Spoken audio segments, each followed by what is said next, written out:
এসো বন্ধু, আজ কাতলা মাছের ঝোল করব।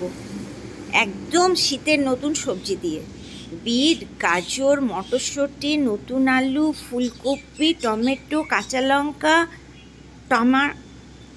দেখো, প্রথমে ফুলকপিগুলো কেটে ভালো করে ধুয়ে নিলাম। এদিকে আদা, টমেটো আর কাঁচা লঙ্কার পেস্ট করে রেখেছি।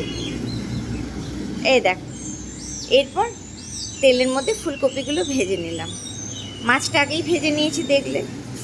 আর প্রেশার কুকারে বিট, গাজর আর আলুটাকে একটা সিটি দিয়ে নিয়েছি, তাহলে কিছুটা সেদ্ধ হয়ে গেল। ওই তেলের মধ্যে জিরে, শুকনো লঙ্কা, তেজপাতা দিলাম। রসুন আর পেঁয়াজটাকে কুচি করে নিয়েছিলাম, ওর মধ্যে দিয়ে দিলাম। ভালো লাগলে বন্ধু লাইক, শেয়ার, কমেন্ট করো, একটা সাবস্ক্রাইব করতে ভুলো না। দেখো, পেঁয়াজটা দিয়ে আমার ভাজা হয়ে গেল, টমেটো পেস্ট দিলাম। এরপর আমি দেব কাঁচা লঙ্কা বাটা আর দেব আদা। এরপর জিরে গুঁড়ো, ধনে গুঁড়ো, হলুদ, নুন, তারপর মশলাটাকে কষে নেব। এবার সেদ্ধ করা বিট, গাজর আর আলুটাকে ওর মধ্যে দিয়ে দেবো। অবশ্য অল্প সেদ্ধ করেছিলাম। ভাজা ফুলকপিটাকেও দিয়ে দিলাম। এবার একটু ভালো করে কষে নিয়ে ওদিকে গরম জল করতে দিয়েছি।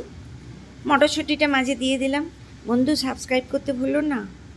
এরপর একটু কষা হয়ে গেলে গরম জল দিলাম, কারণ গরম জল সবজির স্বাদ বাড়িয়ে দেয়। মাংসের ঝোল, মাছের ঝোল, যে কোনো জিনিসে গরম জল দেবে। ভালো লাগলে এসো, একটু ধনেপাতা কুচানো দিয়ে দেবে আর গরম ভাতে খেয়ে নেবে। এসো কি।